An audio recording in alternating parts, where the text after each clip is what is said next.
Muy buenas tardes, queridos amigos. Dios les bendiga. Gracias por seguirnos, gracias por suscribirse y gracias por apoyar el ministerio de la Iglesia Manantial de Vida. Hoy el pastor invitado, Juan Varela, tiene una palabra muy especial, muy importante para estos tiempos. Vemos con la política, vemos con los movimientos sociales cómo se ataca la institución de la familia. Bueno, pues ese es el mensaje que el pastor Juan Varela tiene hoy para ti. Me gustaría que te quedes, me gustaría que puedas escucharlo y puedas meditar en lo importante que es la familia. El tema de la palabra de hoy es la Biblia en clave familiar. Que Dios te bendiga. Un abrazo muy fuerte.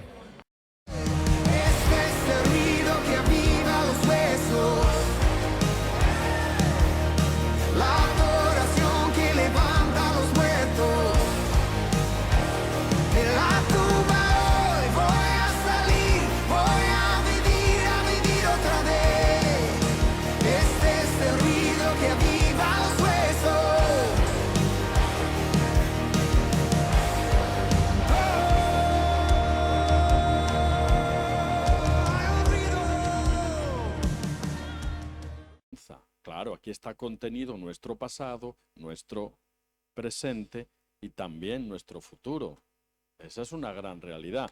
Por eso tú y yo sí tenemos esperanza. Fíjate, que cierto es que vivimos en un mundo donde la gente vive la realidad y la vive de forma inmediata. Cuando no hay fe en el futuro, la gente se repliega en el presente y lo quieren vivir rápido, rápido, rápido. Claro, vivimos en una sociedad que ha roto la baraja de una ética normativa, donde todo vale, como si de la moderna época de los jueces se tratara. Vivimos en una sociedad que normaliza todo tipo de perversiones, donde de pronto determinadas cuestiones que la Biblia nos lanza como normativas, casi que pronto pueden ser declaradas ilegales, y cosas que están aquí escritas quizá pronto sean declaradas ilegales, porque la maldad está aumentando hasta tal punto que la diferencia entre la ética bíblica y lo que la sociedad vive cada vez se agranda más.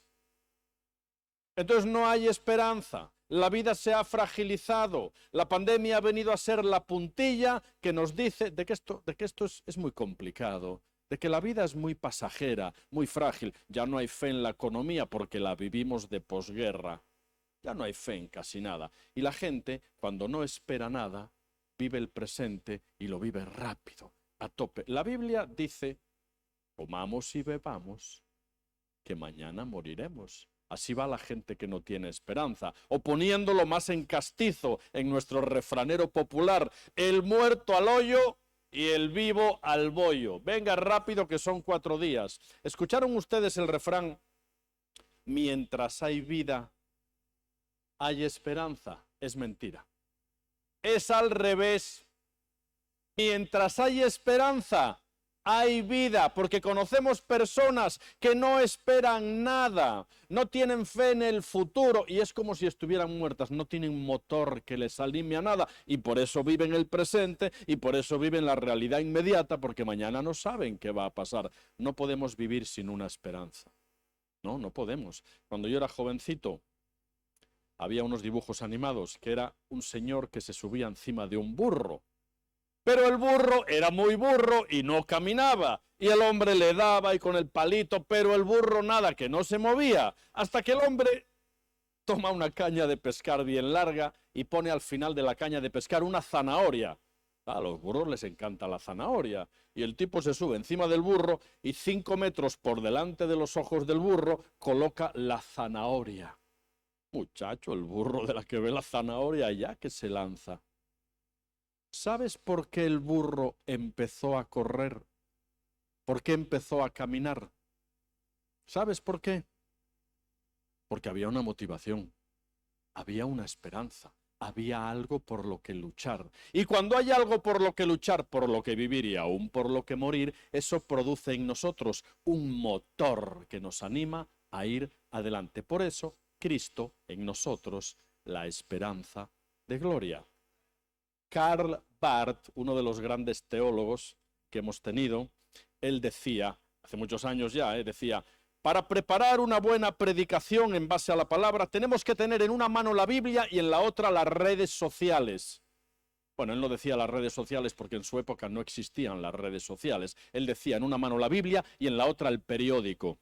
Pero hoy lo trasladamos y serían las redes sociales. Claro, porque hoy tenemos que estar muy conscientes de las claves de una sociedad ajena a la palabra de Dios para no caer en las minas que esta sociedad nos lanza y nos plantea. Porque ustedes y yo no somos de este mundo, ¿sabía eso? El problema es que vivimos en este mundo, ¿verdad? Ese es el problema. Hace años, en un programa de radio secular, el locutor me pregunta, un poco en plan de medio broma, medio burla, me dice, bueno, ¿y ustedes los cristianos creen en los extraterrestres? Y le digo, claro, yo soy un extraterrestre. Y el hombre se queda mirando. Digo, mire, los cristianos somos extraterrestres. Nuestra ciudadanía no es de esta tierra. Vivimos en este mundo, pero no somos de este mundo. Esa es la realidad.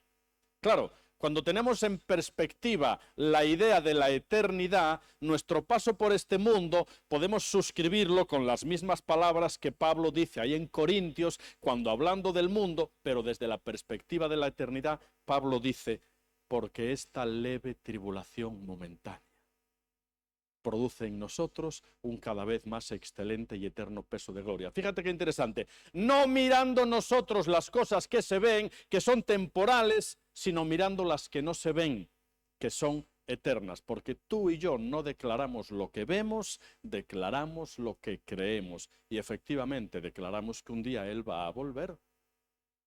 Y además va a volver más pronto que tarde, porque los signos de los últimos tiempos se aceleran. Por eso, esta predicación, que de alguna forma culmina nuestro retiro de matrimonios, se titula La Biblia en clave familiar. Mira qué interesante. La Biblia en clave familiar. Oye, qué bonita la alabanza, ¿eh? Aquí tenéis instrumentos de todo tipo. Esto está de lujo, pero como que muy bien preparado, ¿no? Qué bonita la alabanza. Qué chulada, Jonathan. Ahora, la pregunta legítima para todos, ¿verdad? Es, ¿sigue la canción en nuestros hogares? ¿Sigue la música cuando traspasando las puertas del templo llegamos a la realidad cotidiana de nuestras vidas? Sí, porque aquí, oye, un par de horas venimos bien vestiditos, bien arregladitos, la cosa fluye bastante bien, ¿verdad? Hermano, Dios te bendiga, guardamos las reglas, no sé qué. Pero la realidad cotidiana de nuestras vidas no se vive aquí, se vive allí. Cuando traspasando las puertas del templo llegamos a nuestros hogares, a nuestras historias cotidianas, a nuestros problemas de pareja, a nuestros problemas de economía, a nuestros problemas con los hijos. Por eso esta leve tribulación momentánea, cuando es contemplada desde la perspectiva de Dios, nos tiene que proveer el aliento y las fuerzas necesarias para ir adelante, aún a pesar de los pesares. Claro, y vivimos en una sociedad completamente corrupta. Cuando hablamos del concepto de una sociedad diluida, queremos decir que como se han roto los diques de una ética y de una moralidad, cuando se rompen los diques, las aguas se desparraman sin ningún tipo de control. Claro, por eso vivimos en un mundo caído, oscuro. Esa es la realidad. Y en medio de ese mundo caído, oscuro, frágil, muy volátil, muy pasajero, ay, de pronto, en medio de todo eso, tú y yo tenemos la palabra profética más segura, a la cual hacemos bien en estar atentos como a una antorcha que alumbra el lugar oscuro. Y en eso andamos hasta que el día esclarezca, y esa es nuestra esperanza, y el lucero de la mañana salga en nuestros corazones. Y un día, amados, Él va a volver.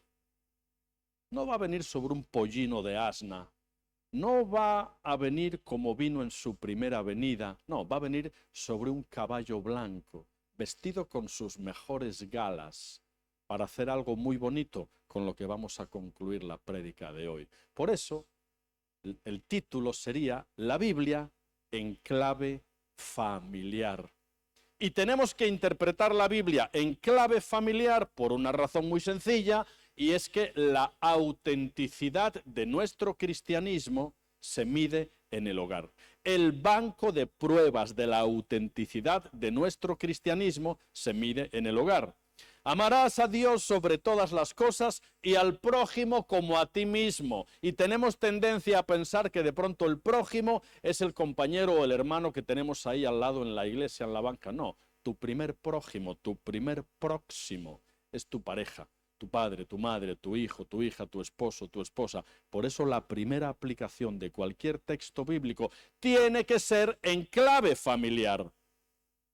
Estos días hablábamos del concepto de la integridad y veíamos cómo la integridad se compone de dos palabras. Creencia, lo que nos llega aquí. La creencia se adquiere aquí en los estudios bíblicos, en las predicaciones, en los tiempos de oración. Aquí adquirimos creencia, pero allí, cuando llegamos a nuestros hogares, allí aplicamos experiencia.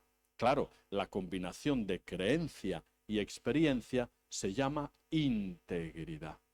Y es de lo que menos tiene esta sociedad, integridad. Un día le preguntaron a un físico matemático cuál era el valor numérico de un hombre.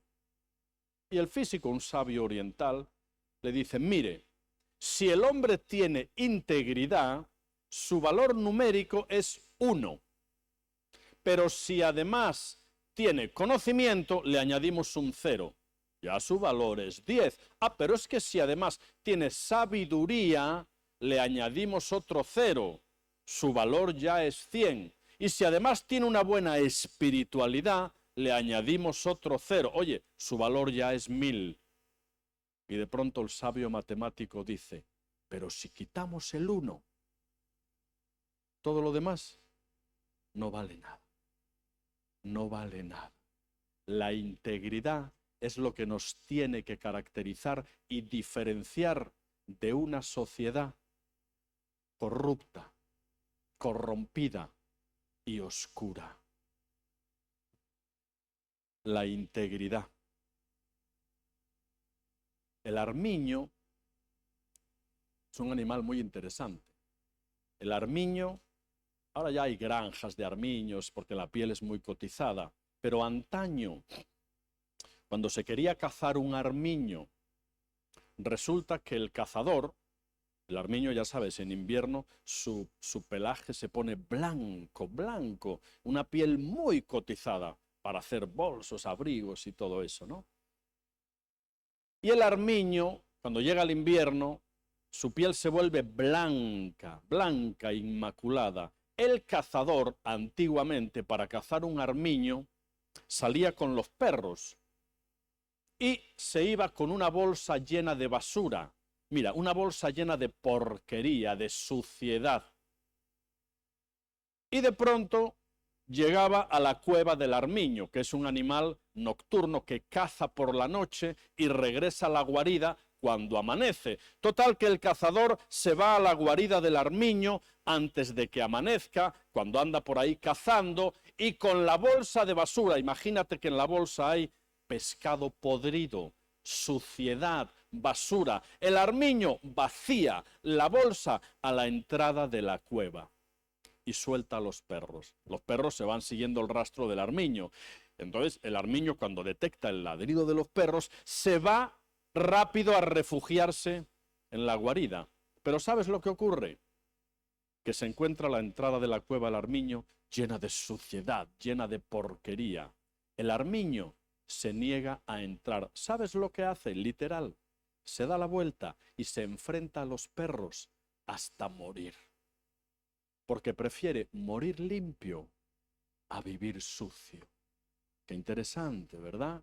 Y fíjate, en el norte de Europa, países con tradición protestante, los jueces llevan una piel de armiño aquí. Se llama la esclavina. Es una piel de armiño que les recuerda que en el ejercicio de su magisterio tienen que mantener una integridad.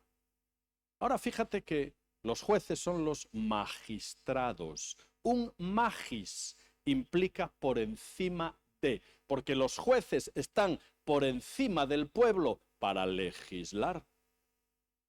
Pero si lo aplicamos a nosotros, tú y yo no somos magistrados, no estamos en el magisterio. ¿En qué estamos en todo caso? En el ministerio. Pero el ministerio implica un minus, que quiere decir por debajo del pueblo, en el sentido de que estamos para servir al pueblo. Y en el ministerio, tú y yo también tenemos que llevar la piel de armiño, para que nunca se nos olvide que en una sociedad corrupta y corrompida, tú y yo tenemos que mantener la integridad y la pureza por la que podemos ser puros, que es la sangre de Cristo que nos lava y nos limpia de todo pecado, ¿no?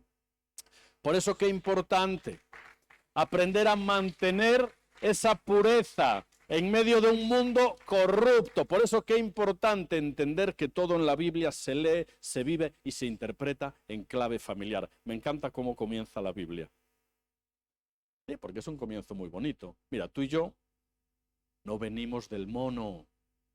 No, ni venimos de una casualidad cósmica, ni de una explosión inicial. Hay que tener más fe para creer eso. Nosotros venimos de un Dios inteligente que creó la tierra, creó al hombre como corona de la creación y a la mujer. Y entonces de ahí venimos, de un diseño inteligente. ¿Sabes cómo comienza la Biblia? Lindo, bonito, en el principio. Porque hubo un principio, lo cual quiere decir que habrá también un final. En el principio creó Dios los cielos y la tierra. Y la tierra estaba, ¿cómo estaba la tierra? Desordenada y vacía. La palabra desorden en griego es caos. La tierra estaba en caos, estaba desordenada y vacía. Y de pronto Dios, partiendo de ese desorden inicial, comienza a crear todas las cosas, cielo, tierra, árboles y el hombre y la mujer como corona de la creación. Ese acto creador de Dios también tiene un término griego, que usted y yo conocemos porque es un término griego que se ha castellanizado. Y el término griego aquí es cosmos, que significa orden. Cosmos significa orden, significa mundo, significa sistema. Tú sabes que el griego tiene cantidad de significados, pero que dependiendo de la frase donde esté insertada determinada palabra, quiere decir una cosa o la contraria. En el contexto de la creación, cuando Dios crea todo el acto creador, ahí es cosmos, orden. Mira qué interesante, del caos Dios crea el cosmos, el orden, y lo hace estableciendo unos principios o unas estructuras de autoridad. Todo en esta vida, amados, se rige por estructuras de autoridad. Un país, si no tiene una estructura de autoridad, léase gobierno que lo legisle, ¿sabes qué sería el país? Un caos. Ya lo es por las políticas, ¿verdad? Cuando veníamos con su pastor en el flamante Lexus que el pastor tiene, de pronto si al pastor se le ocurre hacer algo impropio e indebido, en las carreteras hay una estructura de autoridad que le va a poner la multa si no hace lo correcto. Y en la iglesia tiene que haber estructuras de autoridad.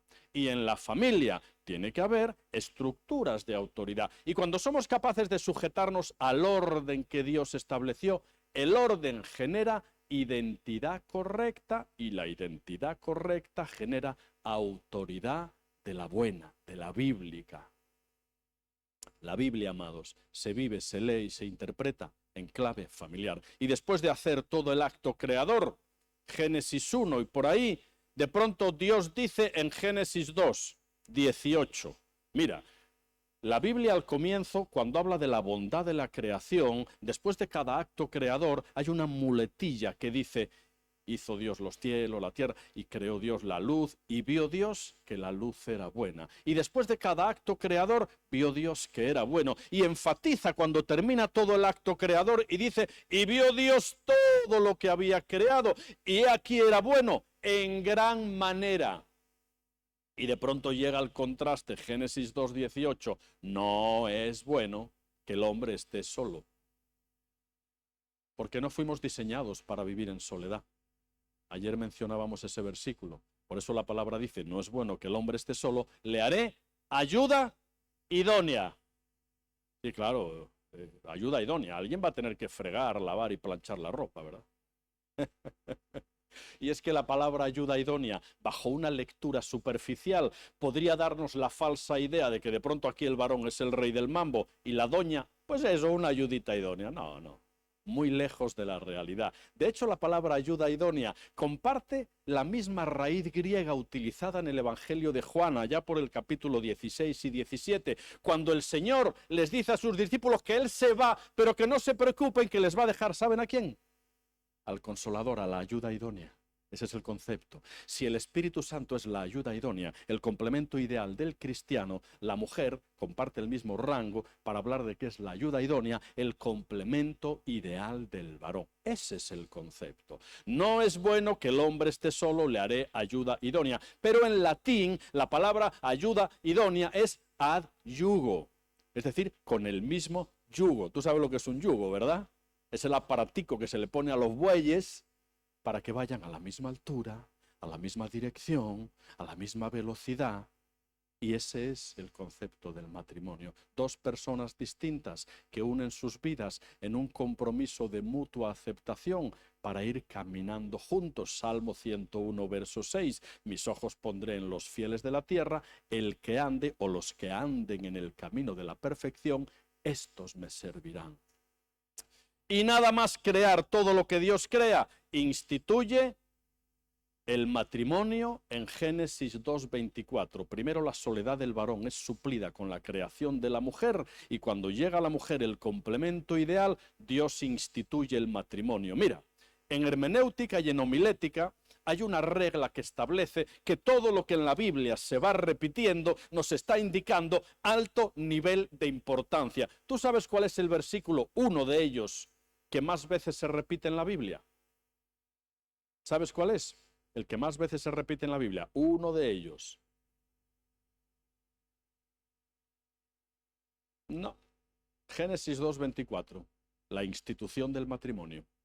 Mira qué interesante. Uno de los 3 versículos que más veces se repite en la Biblia. Por tanto, dejará el hombre a su padre y a su madre, se unirá a su mujer y serán los dos una sola carne. Y en no sé qué lugar un hermano me dice, pero pastor, ¿cómo ese versículo? Yo no soy tonto. Y digo, pero ¿por qué dice usted que no es tonto? Y dice, bueno, que aquí dice, por tonto dejará el hombre a su padre y a su madre. Digo, no, hermano, ya te compramos unas gafas. Por tanto, dejará el hombre a su padre y a su madre, se unirá a su mujer y serán los dos una sola carne. Los dos. Y en nuestras familias de sello y de cuño latinoamericano, y los latinos que también somos los españoles, de pronto a veces las familias nos fusionamos demasiado. Hay un refrán que dice, suegra, abogado y doctor, cuanto más lejos, mejor.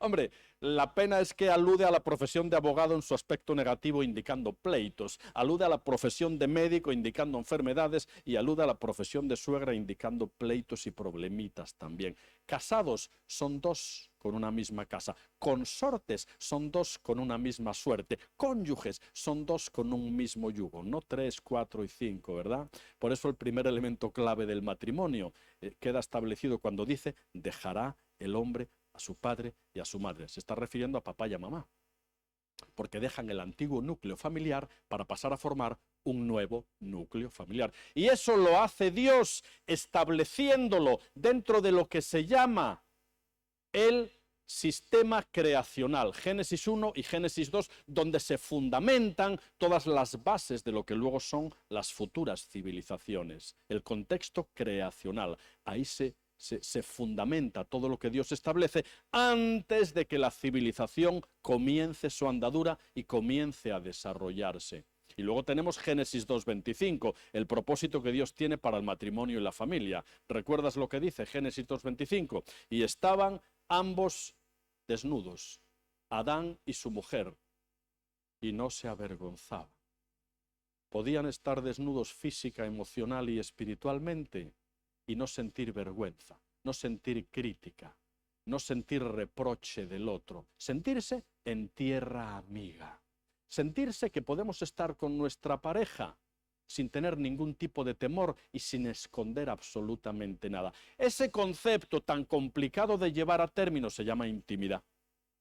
Intimidad, y es el fruto principal del amor conyugal y del amor en la familia. Llegar a encontrarte con aquel o con aquella con la que un día empezaste la aventura en completa paz, en completa armonía y sin ocultar nada. Ese es el concepto. Bueno, esa es la teoría. No está mal como teoría, ¿verdad?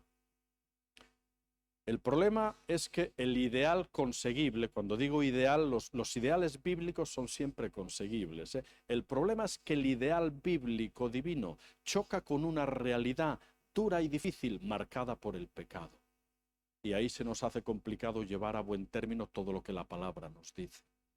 Pero tenemos que hacerlo, porque todo lo que aquí se canta, se lee, se ora y se predica, tiene que tener su primera aplicación en el contexto familiar. El problema es que algunas personas, ustedes no, pero algunas personas tienen bulimia espiritual.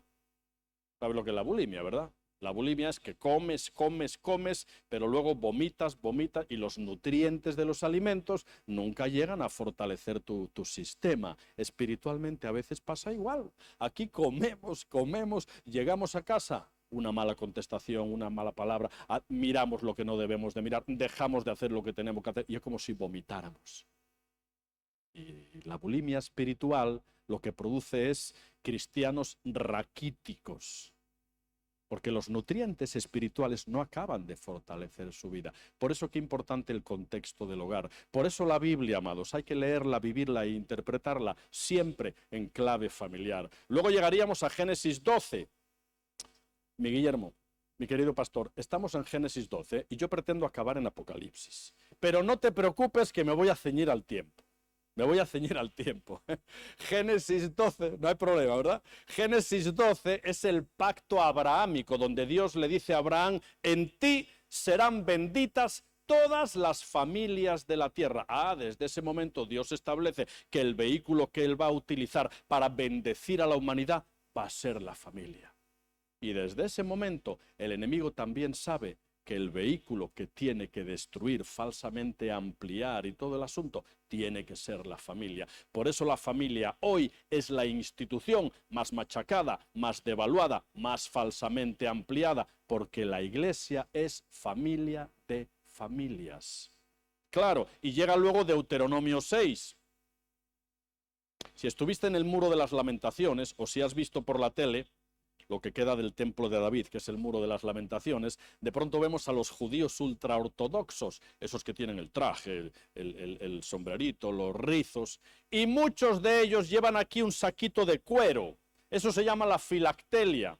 Y los judíos ortodoxos, que son literalistas en la interpretación de la palabra, leen Deuteronomio 6 y en ese saquito de cuero tienen versículos esenciales. ¿Qué pasó en Deuteronomio 6? Te cuento rápido.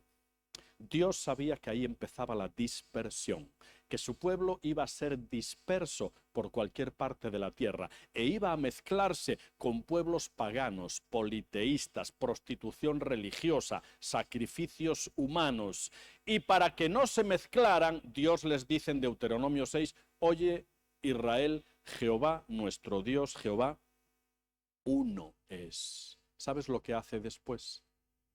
Dios eleva a la familia como la institución garante de las raíces de la fe y de la identidad de todo cristiano. Y estas palabras que yo te mando hoy, las repetirás en tu casa, las dirás a tus hijos al acostarte, al levantarte, las pondrás en los dinteles de tus puertas, como frontales en tus frentes. Y ellos que son literalistas se ponen aquí versículos como Deuteronomio 6. Deuteronomio 6 eleva a la familia a la categoría de la institución garante de las raíces de la fe y de la identidad de todo ser humano, porque las raíces de la fe no se adquieren en la iglesia, aquí se consolidan, pero se adquieren en el hogar. ¿Te das cuenta la importancia del hogar?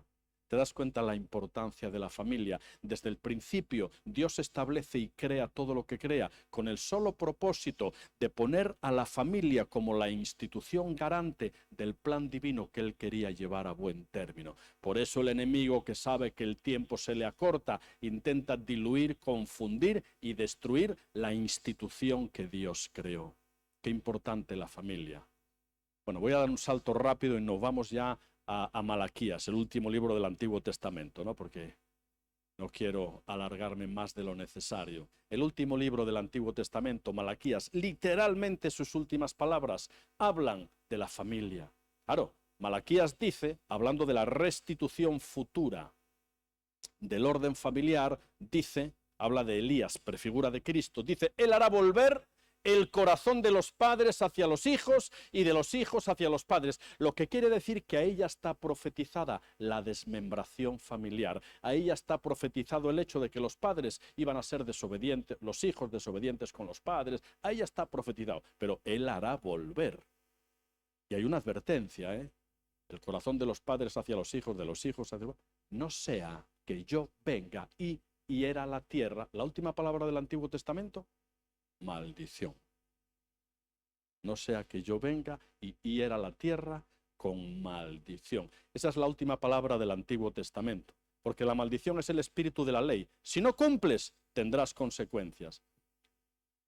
Pero luego llega el Nuevo Testamento, La paga del pecado es la muerte, el Nuevo Testamento, la ley. Pero el regalo de Dios, y es eso, el regalo de Dios, Nuevo Testamento, la gracia, es vida eterna en Cristo Jesús. Y esa es nuestra esperanza. Llega el Nuevo Testamento en el Evangelio de Mateo y empieza en clave familiar también. Claro, porque empieza entroncando al Hijo de Dios en un sistema, en una línea generacional. Habla de toda la línea sucesoria hasta llegar a Cristo.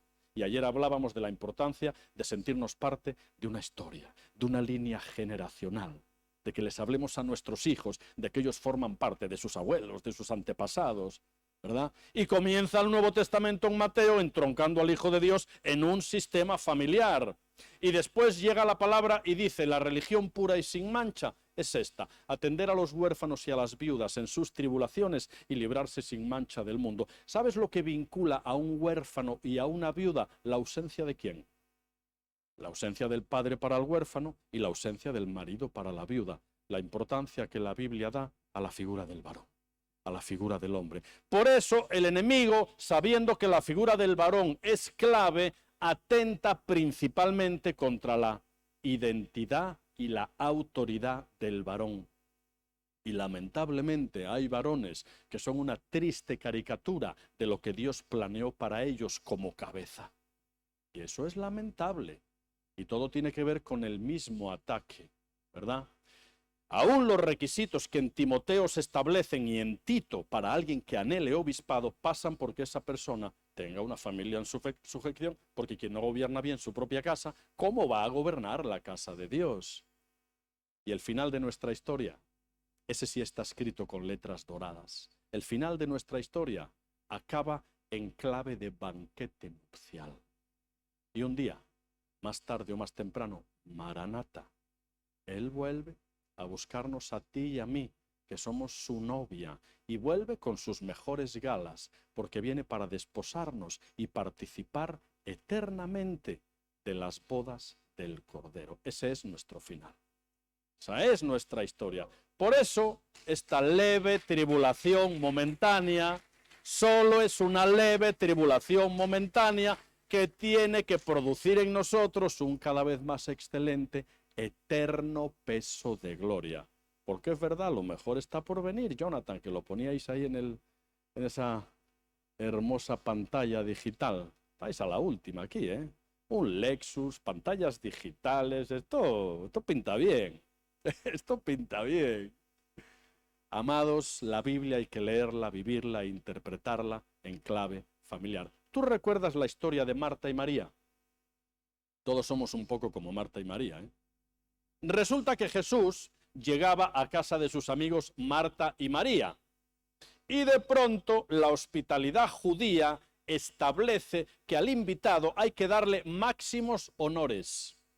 Hombre, La hospitalidad judía establecía que al invitado había que lavarle los pies a la entrada, había que ungirlo con aceite aromático antes de que pasara al interior de la estancia, había que sentarlo en un reclinatorio donde se le servía agua para que se lavara las manos, había que ofrecerle todo tipo de atenciones. ¿Y qué hacía Marta? Hombre, pues se ocupaba de todo eso. ¿Tú crees que lo que hacía Marta era malo? No, es que era bueno. Lo que hacía Marta era bueno. ¿Sabes el asunto? Los que no conocen a Dios, los que no tienen nuestra ética ni nuestra moralidad, tienen que escoger entre lo bueno y lo malo. Tú y yo no. Tú y yo tenemos el listón como que un poquitito más elevado. Tú y yo tenemos que escoger entre lo bueno y lo mejor. Lo que hacía Marta, claro que era bueno, pero no era lo mejor. ¿Qué era lo mejor? Lo mejor era lo que hacía María, porque no hay lugar más alto, porque no hay lugar más grande que sentarse a sus pies. Lo que hacía María era lo mejor, porque sin una conexión directa con la fuente origen de todas las cosas, el ambiente nos come. El ambiente nos come. Por eso, lo primero que tenemos que hacer como hijos de Dios, como creyentes, como esposos, como esposas, como padres, como madres, como hijos, como hijas, es no olvidarnos nunca que la fuente de nuestra autoridad consiste en la presencia de Dios. Esa es la clave. Esto no es nuevo, ¿verdad? Es lo de siempre, pero hay que repetírnoslo constantemente. No buscamos lo bueno, sino que buscamos lo mejor. Y lo mejor es sentarnos a los pies de Jesús. Tiempo personal y diario con Dios. Esa es la clave, hermanos. Esa es la clave. En el antiguo tabernáculo, la distribución, todos la sabemos muy bien, ¿verdad? Estaba el lugar santo y luego estaba el lugar santísimo. Mira, en el lugar santo, y recuerda que estaba separado por una cortina inmensa, bordada de oro y de lino, con dos arcángeles, rango celestial superior, con las alas abiertas como que custodiando, ¿no?, lo que había detrás, lo que había en el lugar santísimo. Ese es el famoso velo del templo que se rasga, ¿verdad?, cuando Cristo muere y tenemos acceso libre a su presencia. Pero el lugar santo, fíjate que es tipo de la iglesia. En el lugar santo había un altar sobre el que continuamente se quemaba incienso, que es comparado en el Nuevo Testamento a las oraciones de los santos. Pero en el lugar santo también había una mesa con 12 panes, ¿verdad? Uno por cada pueblo de Israel, simbolizando la comunión y la unidad del cuerpo de Cristo. Y en el lugar santo también estaba la menorá, aquel candelabro, 38 kilos de oro puro labrado a mano, simbolizando a Cristo como nuestra luz y como nuestra esperanza. El lugar santo es tipo de la iglesia. Oye, ¿tú crees que el lugar santo es bueno? Claro, pero no es lo mejor. No es lo mejor. Lo mejor se encontraba cuando, traspasando el velo del templo, que solo podía hacerlo el sacerdote el día de Yom Kippur una vez al año para expiar los pecados de ignorancia del pueblo, cuando el sacerdote, el sumo sacerdote, entraba, solo lo podía hacer él. Cuando Cristo muere, tú y yo nos convertimos automáticamente en sumos sacerdotes con pleno derecho a entrar en el lugar santísimo. ¿Qué había en el lugar santísimo? Bueno, había un cofre. Era un cofre de madera de acacia recubierto de oro y tenía una tapa o propiciatorio sobre la que también había 2 querubines, rango máximo celestial, custodiando lo que había dentro del arca. ¿Recuerdas lo que había dentro del arca? Las tablas de la ley, una muestra del maná y la vara de Aarón reverdecida. ¿Sabes de qué era la vara de Aarón? Era de almendro, que es el primer árbol que florece en Sevilla.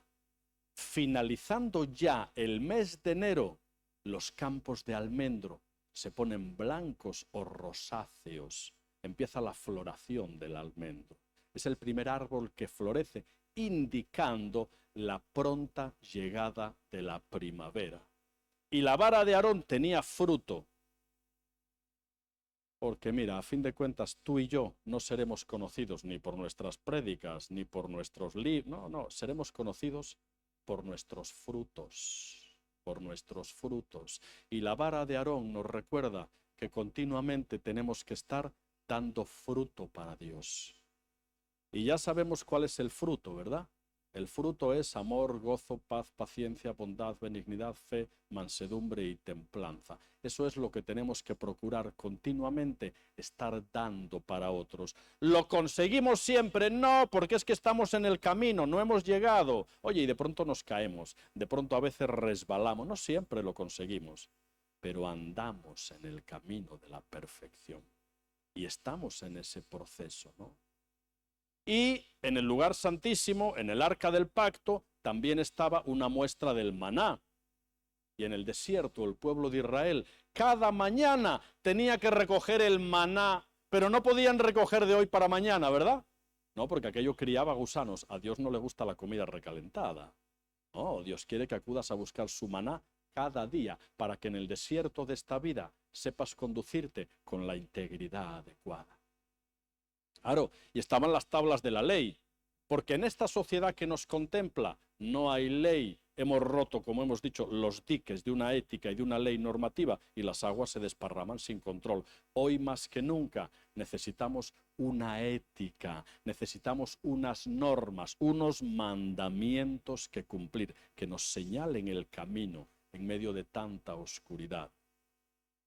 Por eso, amados, tú y yo no buscamos lo bueno, buscamos lo mejor. Ya voy a terminar. ¿Te acuerdas de la parábola de las 10 vírgenes, verdad? Siempre contexto de las bodas, ¿eh? Había 5 prudentes y 5 insensatas. Las no prudentes de pronto se dan cuenta de que no tienen repuesto de aceite y van a las prudentes a pedirles, y estas muy prudentemente les dicen: no, si le damos aceite a usted, más bien nos quedaremos todos. No, vayan a comprar. Y mientras las imprudentes van a comprar aceite, se abren las puertas, el novio manda pasar a los invitados, se cierran las puertas, y cuando llega, las imprudentes se quedan fuera. Se quedan fuera.